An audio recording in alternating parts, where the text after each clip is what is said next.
Wake up! Wake up! Wake up!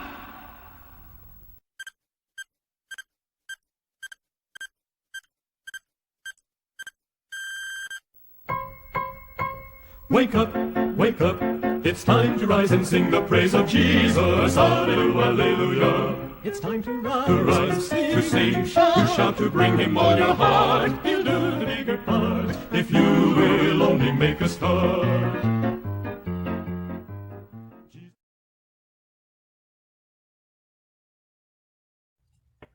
A pleasant early morning greetings, dear 7-minuters. We are again here to seek God early in the morning before any chores and duties will occupy our day.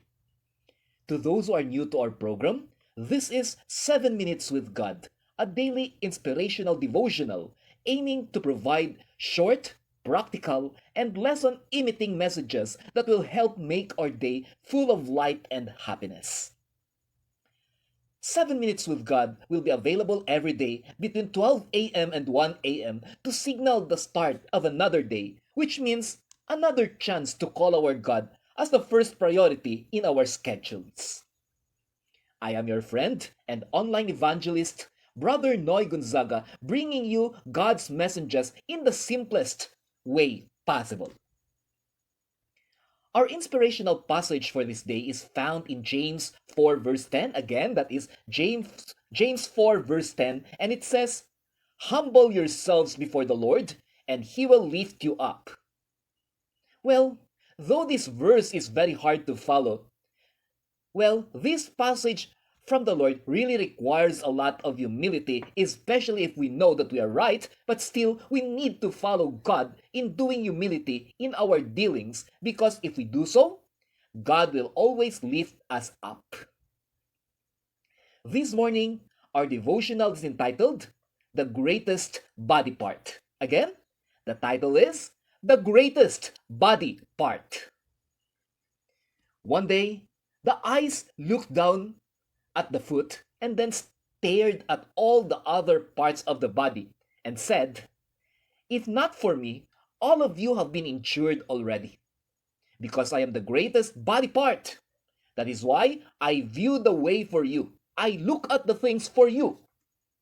Upon hearing this, the ears told the eyes, "Try to close your opening, and we will see if we can move without you." That's the challenge of the ears.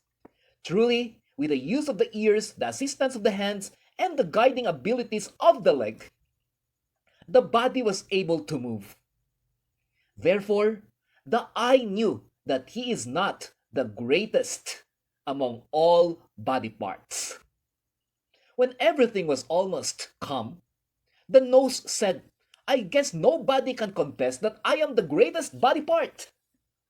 If I will not breathe, all of you will die." The mouth said, "Then I challenge you not to breathe." Lo and behold, the nose stopped breathing, but the mouth breathed for the body, so that means neither the nose is considered the greatest body part. Now it's the mouth's time to wage words. The mouth said, "I am the greatest body part, for if I will not eat, all of you will starve and die." The nose, hearing and noticing this, challenged the mouth not to eat. At first, there was really a struggle because of starvation. But all of a sudden, the nose picked up a tube called the nasogastric tube, or NGT, and placed it inside the nose, connecting it to the stomach and pumped food within. The body was able to eat again. Again, the mouth is not the greatest body part. Soon, most of the body parts contested and with great pride tried to show their worth by telling that they are the greatest body part. However, as they are proving this to themselves, they are all discovering that there are alternative body parts that can do the work of the other body parts, making them realize that the body can always be functional without them. One day, the anus, getting tired of all the squabblings, remember the anus, okay? Getting tired of all the quarrels and the word wars, blurted out a statement saying, "You know what? All of you should be thankful that you can show yourself to the public. that you can see the environment that not all body parts can see, but instead of doing so, you are all trying to be proud. You do not appreciate God's greatness. You are all trying to be telling the best of your human self, your little accomplishments. How about me, the Anus? I cannot show myself to the public because I am the Anus. But I do my work and humbly accept my role and play with you as a team so that we can all live happily as a system. However, today, I want to prove something to you. If you think you are all important and none of you will accept that they are just humbly insignificant, then starting today, I will stop my function, which will include not defecating and moving out waste from this body. Upon hearing this, all the superior feeling body parts laughed and bullied the Anus, as if the threat is not something to be feared of. 1, 2, 3 days passed. The Anus, true to his promise, did not pass away stool, did not defecate, and did not move away waste from the body. Now the other parts of the body already felt that there's upcoming poison due to the absence of excretion, which is the function of the Anus. 4th and 5th day passed. Even the organs in the head area already feel the dizziness and poisonous effect of the dysfunctional Anus. Imagine the whole body is already smelling because it cannot defecate the dirt. Little by little, these majestic feeling body parts came to realization that if the Anus, a nobody, will not function, it will be catastrophe and great turmoil for the entire body. So all the body parts, including those that mentioned earlier that they're the greatest body parts, plead to the Anus to pass away the waste and defecate the dirt from the body so that the normality can be achieved again.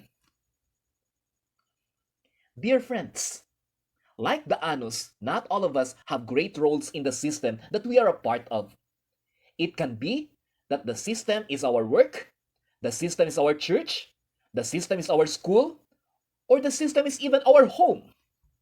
Sometimes it will not take a rocket scientist to say that we are close to no value over these systems once in a while. However, we cannot also deny the fact that even how small our role are in these systems, it will not make the system complete when we will not do our part. Yes, doing our part is just like a giant jigsaw puzzle. No matter how near we are to finishing it, and that is now your greatest value, the finished value. No matter how near you are to finishing it, when we lack a piece, it will never be completed. The role you are supposed to fill, even how small, will complete the puzzle of life. Just like the hidden Anus in our human body, we just have to do our part and do it with humility and finish it without getting a lot of attention. A person humble enough to do things he needs to do without many eyes is more respectable than a person who only do things when there are many eyes. At the end of the day, it's not the public exposure that counts, but rather effectiveness of action done correctly to comply with our part in the greater perfect circle. So when there will be times wherein we feel we are greatest because we have a lot of responsibilities, that is the right time to remember this illustration about the Anus. That is the right time to remember that God will be happier if we will do our share, our roles, or our responsibilities in the essence of humility. There are no great and small people in the sight of God. There are only children, no matter how big or small, children whom God will call His. God does not give a qualification index as to who will be greatest among His children. God only wanted His children to love Him in their best simple way. A love coated with humility and bounded by faith. Before we will end our inspirational devotional this morning, let us first listen to one of my favorite songs performed by the famed heritage singers. The title of the song is On One Condition. Listen and be humbled by the song if the song may have mentioned some of your weaknesses that needs to detour back to our Heavenly Father through the route of humility.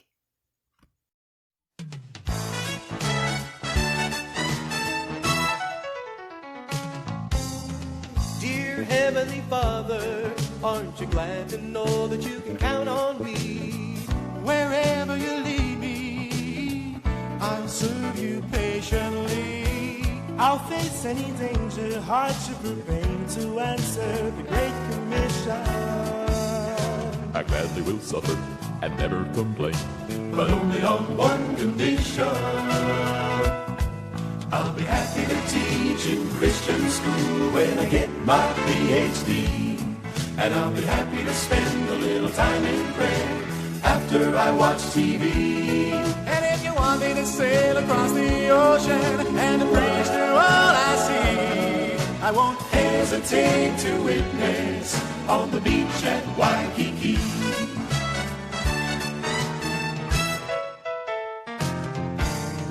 Dear Heavenly Father, aren't you happy to have a dedicated Christian like me?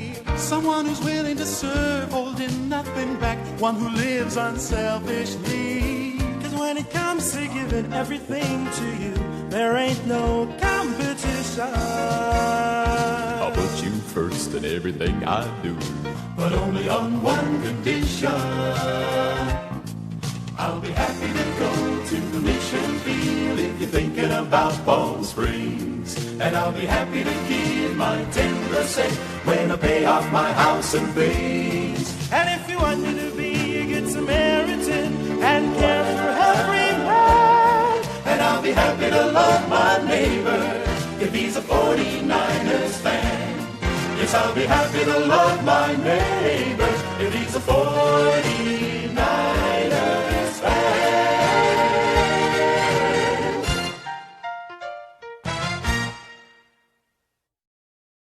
At this moment, God is so good that upon hearing this illustration regarding the greatest body parts and hearing the song on one condition, we can now renew our commitment to God by practicing and reinvigorating the spirit of humility in our lives again. Let us end this great realization with our inspirational text mentioned earlier. That is, James 4 verse 10, and it says, "Humble yourselves before the Lord, and He will lift you up." Have a humbling, triumphant morning by having 7 minutes with God. Have a wonderful, busy, occupied, but happy day to everyone. it's time to rise, to sing, to shout, to bring. Wake up! Wake up!